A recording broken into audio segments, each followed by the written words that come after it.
Welcome to 7 news Telugu. నేను సుధా. బులెటిన్ల ముందుగా headlines. Parliament ఆవరణలో 2 అరకు కాఫీ స్టాళ్లు ప్రారంభం.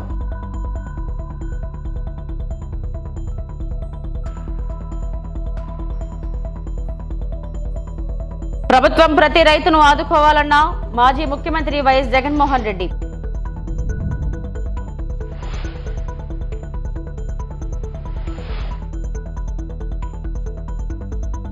విడుదల రజని చేసిన వ్యాఖ్యలపై స్పందించిన ఎంపీ లావు శ్రీకృష్ణదేవరాయలు.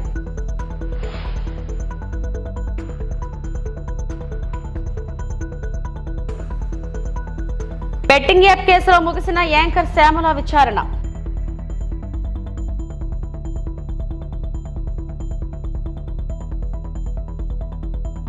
అరకు కాఫీ గుమగుమలు పార్లమెంట్ ప్రాంగణానికి చేరాయి. దేశవ్యాప్తంగా అరకు కాఫీ బ్రాండ్ కు విస్తృత ప్రచారంలో భాగంగా పార్లమెంట్ ప్రాంగణంలో 2 స్టాల్స్ ఏర్పాటు చేశారు. ఎంపీల అల్పాహారం క్యాంటీన్ సంఘం 1 లో అరకు కాఫీ స్టాల్ ను పార్లమెంటరీ వ్యవహారాల శాఖ మంత్రి కిరణ్ రిజిజు ప్రారంభించారు. అరకు కాఫీకి ప్రచారం కల్పించేందుకు అవకాశం కల్పించిన స్పీకర్ ఈ నెల 28 వరకు పార్లమెంట్ ప్రాంగణంలో స్టాల్స్ ఏర్పాటుకు అనుమతి ఇచ్చారు. ఏపీ గిరిజన కోఆపరేటివ్ సొసైటీ ఆధ్వర్యంలో 2 క్యాంటీన్లు ఏర్పాటు చేశారు.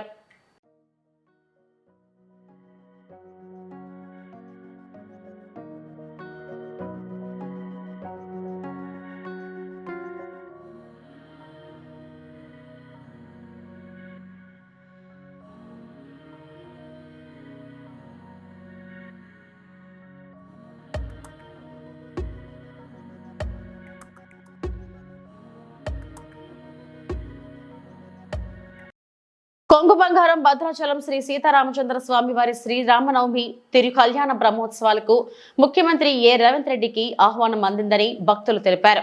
జూబిలీ హిల్స్ నివాసంలో ముఖ్యమంత్రిని కలిసిన మంత్రి కొండా సురేఖ భద్రాచలం శ్రీ రామచంద్ర స్వామిని ఆలయ అర్చకులు అధికారులు ఆహ్వాన పత్రాలను అందజేశారు. సీఎంతో పాటు ఉప ముఖ్యమంత్రి మల్లు భట్టి విక్రమార్క, మంత్రి తుమ్మల నాగేశ్వరరావు కూడా ఆహ్వానించారు. భద్రాద్రి శ్రీరామనవమి బ్రహ్మోత్సవాల వాల్ పోస్టర్ ను ముఖ్యమంత్రి డిప్యూటీ సీఎం మంత్రులతో కలిసి ఆవిష్కరించారు.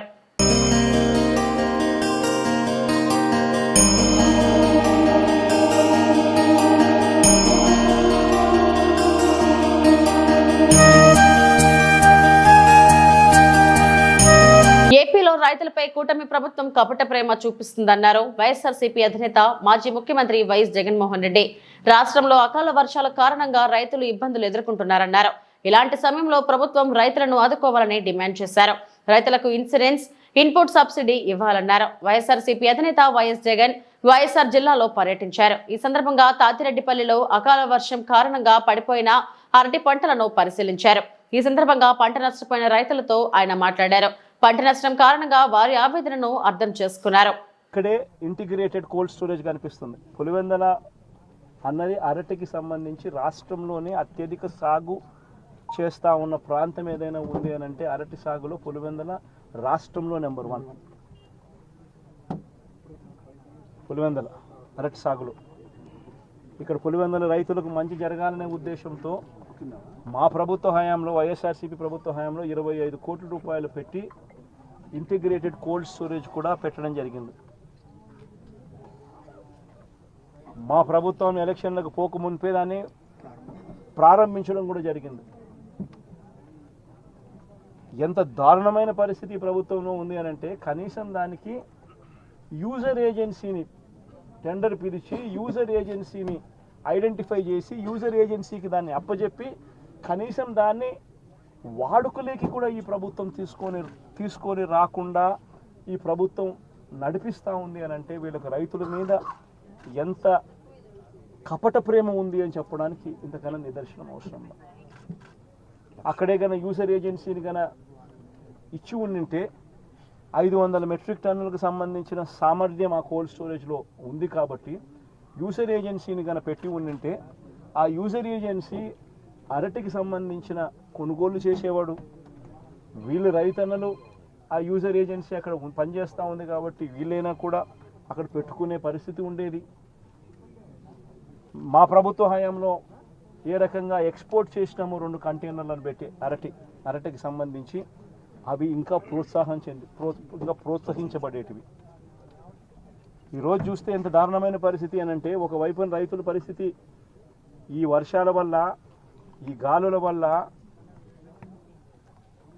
ఇటువంటి దారుణమైన పరిస్థితి ఒకవైపున ఉంటే, మరోవైపున రేటు చూస్తామా అంటే నెల కిందట 26,000 పలికిన రేటు ఈరోజు 9,000 రూపాయలకు పడిపోయిన పరిస్థితులు చూస్తూ ఉన్నాం.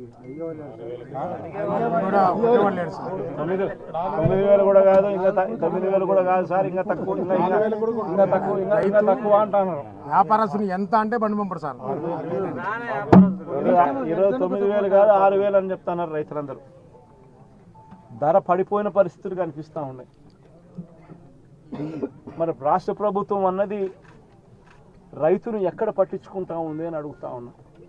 ఇట్లా మిర్చి పంట అయినా అదే పరిస్థితి, ధాన్యం కొనుగోలైనా అదే పరిస్థితి. 300 నుంచి 400 రూపాయలు పర్ టన్ను రైతు నష్టపోయిన పరిస్థితి. మిర్చికి 11,800 రూపాయలు కొనుగోలు చేస్తామన్నారు. ఇంతవరకు 1 కేజీ కొనుగోలు చేయాలి ఒక రైతు దగ్గర నుంచి. పెసర పరిస్థితి అదే, శనగల పరిస్థితి అంతే, మినుముల పరిస్థితి అంతే, కందుల పరిస్థితి అంతే. ఏ పంటకు ఈరోజు కనీస గిట్టుబాటు ధర రాని పరిస్థితిలో ఈరోజు రైతన్న వ్యవసాయం చేస్తూ ఉన్నాడు.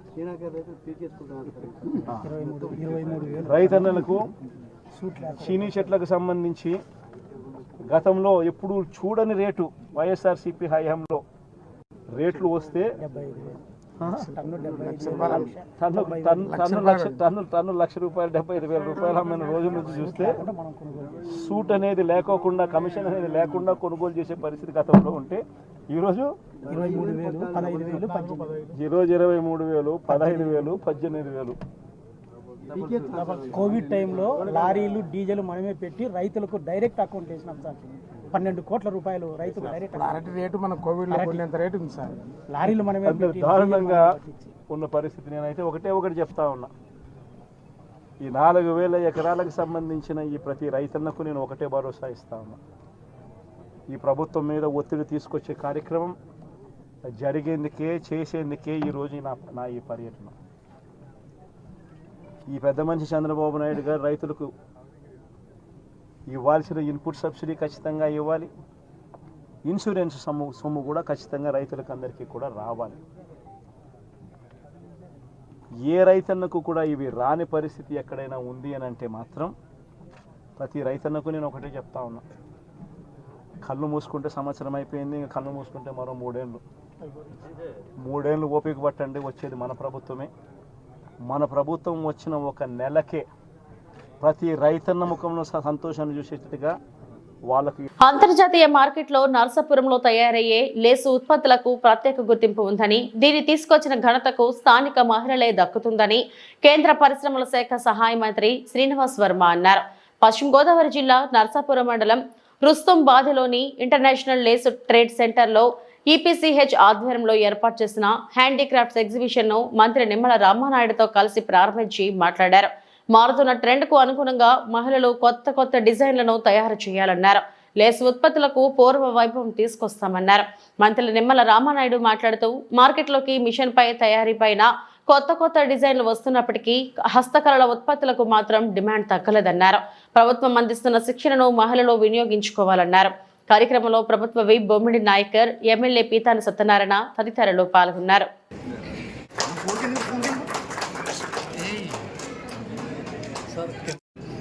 జరుగుతున్నటువంటి ఎక్స్పో కార్యక్రమానికి నిర్వాహకుడైనటువంటి శ్రీ తులసిరావు గారికి, ఈ హస్తకళల్ని ఎగుమతుల యొక్క ప్రోత్సాహంలో కీలకమైనటువంటి పాత్ర వహించేటువంటి ఈపీసీహెచ్ ఆధ్వర్యంలో నిర్మించబడుతుంది. హస్తకళలు అంటే సాధారణంగా మిషనరీ ప్రమేయం లేకుండా, ఆధునిక యంత్రాల ప్రమేయం లేకుండా కేవలం చేతుల ద్వారా చేసేటువంటి ప్రొడక్ట్ ఏదైతే ఉన్నదో దాన్ని హస్తకళలుగా మనంతా కూడా భావిస్తుంటాం. అంటే భారతదేశం హస్తకళలకు పుట్టినిల్లు అనేటువంటి విషయాన్ని ఇక్కడ మనంతా కూడా గమనించాలి. ఏదైతే ఈ హస్తకళల పరిశ్రమ ఉందో దాని మూలాలు గ్రామాల్లో ఉన్నాయనేటువంటి విషయాన్ని కూడా మనం పరిగణలోకి తీసుకోవాలి. మారుమూల గ్రామాల్లో ఈ హస్తకళలు ఉత్పత్తులు అనేది జరుగుతూ ఉంది. అయితే ఇవాళ ఈ ఈపీసీహెచ్ యాక్టివిటీ ఉన్నదో ఈ విధంగా హస్తకళలు ఉత్పత్తిదారులు తయారీదారులు ఎవరైతే ఉన్నారో వారికి మార్కెటింగ్ చాలా అవసరం. వీళ్ళందరినీ కూడా ఒకే వేదిక మీద తీసుకొచ్చి ఈపీసీహెచ్ ద్వారా వారి ఉత్పత్తులకి గిరాకీ ఉండే విధంగా, వారి ఉత్పత్తులకి అమ్మకాన్ని ప్రోత్సహించే విధంగా, లేకపోతే ఆ ఉత్పత్తులకి అంతర్జాతీయంగా ఎక్స్పోర్ట్ చేయడం ద్వారా ఈ హస్తకళ పరిశ్రమకు ప్రోత్సాహం ఇచ్చే విషయంలో పెద్ద ముఖ్యమైనటువంటి పాత్ర పోషిస్తూ ఉంది ఈపీసీహెచ్. అంటే వాళ్ళ ప్రొడక్ట్ తయారవడమే కాదు, ఆ ప్రొడక్ట్ అమ్ముడుపోవాలి, దానికి మార్కెటింగ్ క్రియేట్ చేయాలి. దానికి వేదికగా ఇవాళ ఈపీసీహెచ్ ఉన్నదనేటువంటి విషయాన్ని మనమంతా కూడా గమనించాలి. ఇక్కడ ఇందులో ముఖ్యమైనటువంటి భూమిగా పోషిస్తున్నటువంటి స్థానికంగా ఉన్నటువంటి మన తులసిరావు గారు. ఇవాళ నర్సాపూర్ లేసు పరిశ్రమ అంటే ప్రపంచంలోనే అత్యంత గుర్తింపు ఉన్నటువంటి పరిశ్రమ. ఇవాళ కేంద్రంలో భారతీయ జనతా పార్టీ ఎన్డీఏ కూటమి అధికారంలోకి వచ్చారు. క్రషర్ యజమానులను భయపెట్టిన అంశంలోనే మాజీ మంత్రి విడుదల రజనీ కేసులు ఎదుర్కొంటున్నారని ఎంపీ లావు శ్రీకృష్ణదేవరాయలు అన్నారు. నిన్న రజనీ చేసిన వ్యాఖ్యలపై ఆయన స్పందించారు. మీ ఒత్తిడితోనే స్టోన్ క్రషర్స్ పై భారీగా జరిమానా వేయబోయారనేది నిజం కాదా అని సూటిగా ప్రశ్నించారు. 40 ఏళ్ల నుంచి విద్యా సంస్థలు నడుపుతున్న తాము ఏనాడు భూములు కావాలని ప్రభుత్వాన్ని అడిగింది లేదని స్పష్టత ఇచ్చారు. 45 సంవత్సరాలుగా 1977 నుంచి విజ్ఞాన విద్యా సంస్థలు నడుపుతా ఉన్నాం. ఈ 45 సంవత్సరాలు పైగా ఉన్న ప్రయాణంలో ఆంధ్ర రాష్ట్రంలో కాదు దేశం మొత్తం ఎక్కడా కూడా, ఆంధ్ర రాష్ట్రంలో కాదు దేశం మొత్తంలో ఎక్కడా కూడా గవర్నమెంట్ కి మేము రిక్వెస్ట్ పెట్టి మాకు ల్యాండ్ అలాట్ చేయండి అని చెప్పి ఒక్క దగ్గరన్నా మేము ల్యాండ్ అలాట్ చేయించుకున్న దాఖలాలు ఉంటే దయచేసి మీడియా మిత్రులకు చూపించాలి, లేకపోతే బయటకు తీసుకొచ్చి చూపించండి. తప్పకుండా 45 సంవత్సరాలు ఎప్పుడు కూడా మేము ఎక్కడ ఏ గవర్నమెంట్ దగ్గర నుంచి కూడా ల్యాండ్ మేము విద్యా సంస్థలు పెడతాము మాకు ల్యాండ్ ఇవ్వండి అని చెప్పి మేము ఎప్పుడు కూడా అడిగింది లేదు, తీసుకుంది లేదు. ఈ క్రషర్స్ విషయం, ఏ క్రషర్స్ దగ్గర డబ్బులు తీసుకున్నారు అనే దాని మీద మీరు చెప్పారట, నేనేదో కేసు పెట్టించాను, రెడ్ బుక్ లో ఉంది, దాన్ని తీసుకొని ఈ కేసులు చేస్తా ఉన్నారు, ఈ 9 నెలల నుంచే పెట్టారు. అమ్మా మీరు మరి చూసారో లేదో నేను మీడియా మిత్రులు కూడా ఇస్తాను, దాని తర్వాత ట్విట్టర్ లో కూడా షేర్ చేస్తాను, అందరూ కూడా చదువుకోవచ్చు. ఇది స్టేట్మెంట్ ఎవరిచ్చారంటే పి జాషువా IPS ఆఫీసర్. ఈయనకి సర్వీస్ 2040 దాకా ఉంది సర్వీస్. ఆయన కెరియర్ ముందు చాలా పెద్ద కెరియర్ ఉంది. అటువంటి వ్యక్తి ఆయన సంతకం పెట్టి ఈ స్టేట్మెంట్ ని ఇవ్వటం జరిగింది. ఈ స్టేట్మెంట్ లో క్లియర్ గా చెప్పడం జరిగింది ఏమి అంటే ఈ లక్ష్మీ బాలాజీ స్టోన్ క్రషర్స్ దీనికి ఈ యాజమానికి నాకు ఎటువంటి బంధుత్వం లేదు, ఎటువంటి బిజినెస్ పరంగా ఏమీ లేదు, నాకు ఎటువంటి ఇది లేదు. ఈ బాలాజీ స్టోన్ క్రషర్స్ అనే ఆయన మీదకి ఏం చేశారనేది క్లియర్ గా చెప్పుంది. 2021లో ఆగస్టు 24వ తారీఖున ఆగస్టు 2021లో మీ వైపు నుంచి మీరు ఒక కంప్లైంట్ ని వీళ్ళ పైన మీరు మూవ్ చేయడం జరిగింది. ఏమని మూవ్ చేశారు? మీ స్వహస్తాలతో మీరే మూవ్ చేశారు, నేను మూవ్ చేసింది కాదు. ఇదేదో 2024 అధికారంలోకి వచ్చిన తర్వాత చేసింది కాదు. ఇది మీరు కంప్లైంట్ పెట్టడం జరిగింది. ఈ లక్ష్మీ బాలాజీ స్టోన్ క్రషర్స్ లో చాలా అక్రమం జరుగుతా ఉంది, దీని మీద ఫైన్ వేయండి అని చెప్పి మీరు కంప్లైంట్ పెట్టారు. కంప్లైంట్ పెట్టిన దాని మీద జాషువా గారు దీని మీద ఇది చిన్న విషయం కదా అని చెప్పి యాక్ట్ చేయలేదు. యాక్ట్ చేయకపోతే మీరేం చేశారు? మీరు తిరగని ఆఫీస్ లేదు, ప్రతి ఆఫీస్ దగ్గరికి వెళ్ళారు, ఆయనకి ఫోన్ చేయించారు. మీరు బాలినేని శ్రీనివాసరెడ్డి గారి దగ్గరికి వెళ్ళలేదు. మీరు ఈ విషయం పైన బాలినేని శ్రీనివాసరెడ్డి గారి దగ్గరికి మాధవ్ రెడ్డి అనే సాక్షి జర్నలిస్ట్ తీసుకుని మీరు 116 ఇందిరమ్మ ఇళ్లు పంపిణీ చేసిన మంత్రి పొంగులేటి శ్రీనివాసరెడ్డి భద్రాద్రి కొత్తగూడెం జిల్లా భద్రాచలం ఏఎంసీ కాలనీలో పేదలకు ఇందిరమ్మ ఇళ్లు పంపిణీ కార్యక్రమంలో పాల్గొని ప్రారంభోత్సవం చేసిన మంత్రి పొంగులేటి శ్రీనివాసరెడ్డి, ఆయనతో పాటు భద్రాచలం ఎమ్మెల్యే తెల్లం వెంకట్రావు, మహబూబాబాద్ ఎంపిక పోరిక బలరాం నాయక్, జిల్లా collector Jitesh V Patil, ITD PO Rahul, ASP Vikrant Kumar తదితరులు పాల్గొన్నారు. ఈ సందర్భంగా మంత్రి పొంగులేటి శ్రీనివాసరెడ్డి మాట్లాడుతూ లక్షలాది ఇందిరమ్మ ఇళ్లు నిర్మించేందుకు తెలంగాణ రాష్ట్రం ప్రయత్నం చేస్తుందని, ప్రతి పేదవానికి ఇంటిని అందించే ఉద్దేశంతో భద్రాచలం రాములవారి ఆశీస్సులతో ప్రస్తుతం 116 ఇళ్లు పేదలకు అందించినట్లు, రాబోయే రోజుల్లో స్వామివారి ఆశీస్సులతో మరికొన్ని నిర్మాణం చేసి పేదలకు అందిస్తామని హామీ ఇచ్చారు.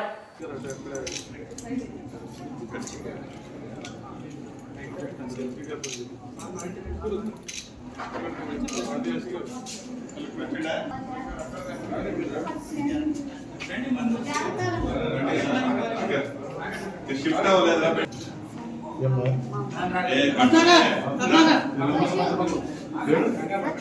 ఈ బిడ్డ చిన్న బిడ్డ పెళ్లి చేసేసారు. మనవరాలు కూడా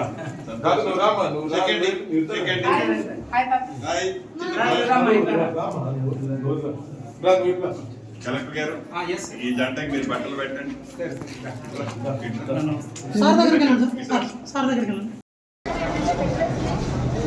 పడేస్తే కనుక కంట్రోల్ చేయడానికి దాన్నంతా ప్రోత్సహించాలని ఇది దానికి వినూత్నం డైరెక్ట్ నుంచి అన్ని సోర్స్ నేను రీసెంట్గా పంపిస్తాను కాబట్టి ఒకసారి ఒక కవర్ పంపుకున్నాను. ఏం చేసినట్టు దాని నుంచి మళ్ళీ రీసోర్స్ ఉంది కాబట్టి మనం ప్రత్యేకంగా దీన్ని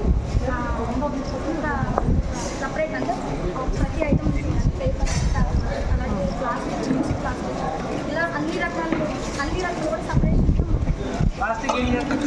రీసైకిల్ మీ ఆయన ఏం చేస్తాడు? ఎక్కడ ముందు పెడతారు ఆంధ్ర ఎక్స్చెక్కర్. నువ్వేం చేస్తున్నావు? ఎమ్మెల్యే చేస్తుంది. అందరూ ఎమ్మెల్యే చేస్తున్నారు. ఇంద్ర ఎంపీ గారు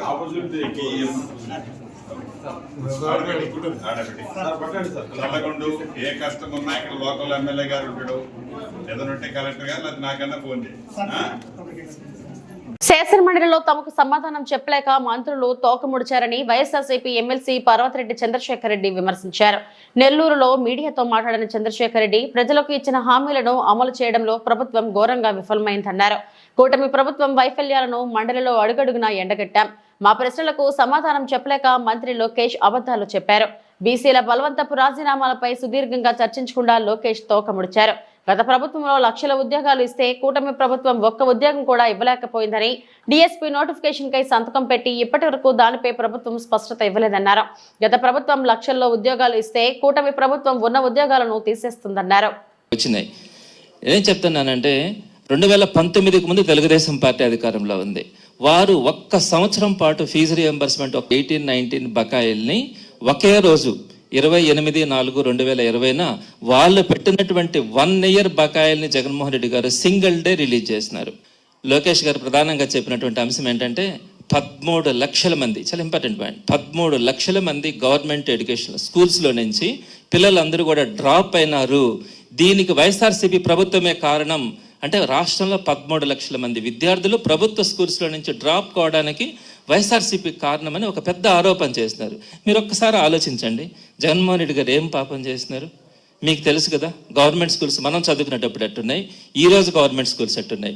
నాడు నేడు ద్వారా సుమారుగా 45,000 స్కూల్స్ని ఒక అద్భుతంగా తీర్చిదిద్దినారే. అందుకు డ్రాప్ అవుతారా 13 లక్షల మంది? వారందరికీ కూడా చక్కగా అంతకుముందు లేవు ఫ్యాన్స్ కానీ, లైట్స్ కానీ, ఫర్నిచర్, డ్యూయల్ డెస్క్లు, పిల్లలందరూ కూడా చక్కగా మంచినీళ్ళు తాగాలి. అంతకుముందు ట్యాప్ వాటర్ కూడా దొరికేటివి కాదు. ఈరోజు ప్రతి స్కూల్లో కూడా ఆర్ఓ సిస్టమ్స్ పెట్టాం, యూవీ సిస్టమ్స్ కూడా కాదు. ఈ ఆర్ఓ సిస్టమ్స్ పెట్టి వారందరికీ కూడా టీచర్స్కి అందరికీ మంచినీటి సదుపాయం ఏర్పాటు చేసినాం. అందుకు పిల్లలు డ్రాప్ అవుతారా? అలానే టాయిలెట్స్ మీరు చూడండి, మన ఇళ్లలో కంటే కూడా అద్భుతంగా ఈరోజు ప్రతి గవర్నమెంట్ స్కూల్స్లో కూడా అద్భుతంగా మార్బుల్స్ వేసి, గ్రానైట్స్ వేసి, టైల్స్తో వాటన్నిటిని కూడా టాయిలెట్స్ని అద్భుతంగా వాటన్నిటిని కూడా ఏర్పాటు చేస్తున్నారు. అదేవిధంగా పిల్లలందరికీ కూడా అంతకుముందు ఎలా ఉన్నాయి, గోడ మీద నల్ల పెయింట్ వేస్తే దాని మీద ఐవార్లందరూ కూడా టీచ్ చేసేవాళ్ళు. ఈరోజు అంతా కూడా గ్రీన్ బోర్డ్స్ ఉన్నాయి. అలానే ఐఎఫ్పి ప్యానల్ బోర్డ్స్, ఒక్కొక్క బోర్డు 2,70,000. లోయర్ క్లాసెస్కి అయితే స్మార్ట్ టీవీలు, ప్రతి క్లాస్లో కూడా స్మార్ట్ టీవీలు పెట్టారు. ప్రతి పిల్లోడికి కూడా బైజోస్ ట్యాబ్ ఇచ్చారు. సో ఇంత కాంపౌండ్ వాల్స్ పెట్టారు. మిడ్ డే మీల్స్, అంతకుముందు ఎలా ఉంది, మెనూ అసలు లేదు కదా, ఏదో భోజనం వాటర్ పెట్టడం, ఒక కూర వేయడం ఉండేది. కానీ ఈరోజు చక్కగా రోజుకు ఒక మెనూ ద్వారా కోడిగుడ్డు ఇవ్వడం కానీ, ఇవన్నిటిని కూడా అద్భుతంగా మిడ్ డే మీల్ సుమారుగా 44 లక్షల మంది పిల్లలకి ప్రతిరోజు మిడ్ డే మీల్ పెడతా ఉన్నాం. అలానే పిల్లలు ఇంకా బాగుండాలని రాగి జావా ఇస్తా ఉన్నాం. ఇలా ఫుల్ ఫీజు రియంబర్స్మెంట్ కానీ, ఇన్ని గవర్నమెంట్ స్కూల్స్లో చదువుతున్నటువంటి పిల్లలకి వీటన్నింటినీ కూడా ఏర్పాటు చేసి ఈరోజు గవర్నమెంట్ విద్యా వ్యవస్థని భారతదేశంలోనే ఒక అత్యున్నతమైన వ్యవస్థగా మన ఆంధ్ర రాష్ట్రంలో తీర్చిదిద్దినటువంటి ఘనత జగన్మోహన్ రెడ్డి గారిది. అయితే అంతకుముందు గవర్నమెంట్ స్కూల్స్ ఎలా ఉన్నాయి, ఎంత నాసిరకంగా ఉన్నాయి. కింద కూర్చుంటే కింద పెచ్చలు ఊడిపోయి పైన ఎప్పుడు పైనుంచి స్లాబ్ పడిపోద్దో తెలియనటువంటి పరిస్థితిలో ఉన్నప్పుడు ఇంత అద్భుతంగా తీర్చిదిద్దితే జగన్మోహన్ రెడ్డి గారు విద్యా వ్యవస్థను నాశనం చేసి 13 లక్షల మంది పిల్లలు డ్రాప్ అవుట్ కావడానికి కారణం అని చెప్తే అంతకంటే దారుణమైనటువంటి విషయం ఇంకోటి ఉండదు. బెట్టింగ్ యాప్ కేసులో యాంకర్ శ్యామల విచారణ ముగిసింది. 3 గంటలకు పైగా శ్యామలను పంజగుట్ట పోలీసులు ప్రశ్నించారు. బెట్టింగ్ వల్ల జరిగిన నష్టాన్ని ఎవరూ పూడ్చలేనిదన్న శ్యామల ఇలా చేయడం తప్పు అని తెలిపారు. తనపై నమోదైన ఎఫ్ఐఆర్ కొట్టివేయాలని ఇటీవల శ్యామల పిటిషన్ దాఖలు చేశారు. శ్యామలను అరెస్టు చేయవద్దని పోలీసులను హైకోర్టు ఆదేశించింది. పోలీసుల విచారణకు సహకరించాలని శ్యామలకు హైకోర్టు సూచించింది. ఇదే కేసులో ఇప్పటికే విష్ణుప్రియ, రీతు చౌదరిని పంచగుట్ట పోలీసులు విచారించారు. అందరికీ నమస్తే. I respect your time. అందరూ చాలాసేపు వెయిట్ చేస్తున్నారు. ఇన్వెస్టిగేషన్ జరుగుతోంది, మీ అందరికీ తెలుసు. విషయం కోర్టులో ఉంది. సో దీని గురించి ప్రస్తుతము మాట్లాడడం అన్అఫీషియల్ అవుతుంది. ఆ విషయం నాకంటే బాగా మీకే తెలుసు. సో డెఫినెట్గా మేము ఇన్వెస్టిగేషన్కి కోఆపరేట్ చేస్తున్నాము. చట్టాల మీద, న్యాయ వ్యవస్థ మీద నమ్మకం ఉంది. ఖచ్చితంగా కల్పిట్స్ని పట్టుకోవడంలో నేను ఎంతవరకు సాయం చేయగలను అంతవరకు డెఫినెట్గా పోలీసులకి నా సపోర్ట్ ఎప్పుడూ ఉంటుంది.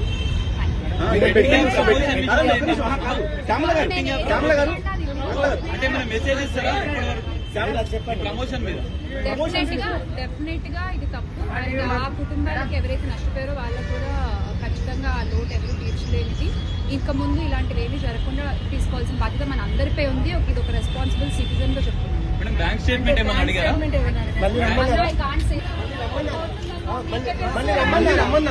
పశ్చిమ గోదావరి జిల్లా కూటమి ప్రభుత్వం ఎన్నికల ముందు ఇచ్చిన హామీలు వదిలేసి మాజీ మంత్రి జగన్మోహన్ రెడ్డి గారిని వక్రీకరిస్తున్నారని వైఎస్ఆర్ కాంగ్రెస్ పార్టీ మహిళా విభాగం ప్రధాన కార్యదర్శి కర్రా జయసరిత పాలకొల్లు వైసీపీ కార్యాలయంలో మీడియాతో మాట్లాడారు.